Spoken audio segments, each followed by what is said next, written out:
നമസ്കാരം, എല്ലാവർക്കും gold rate Malayalam എന്ന ചാനലിലേക്ക് സ്വാഗതം.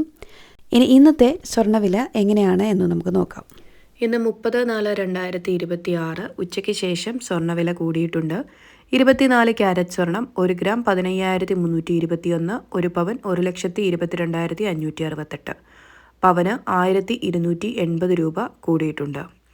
22 ക്യാരറ്റ് സ്വർണം 1 ഗ്രാം 13,940 രൂപ, 1 പവൻ 1,11,520 രൂപ, പവന് 1,040 രൂപ കൂടിയിട്ടുണ്ട്. 18 ക്യാരറ്റ് സ്വർണം 1 ഗ്രാം 11,515 രൂപ, 1 പവൻ 92,120 രൂപ, പവന് 880 രൂപ കൂടിയിട്ടുണ്ട്.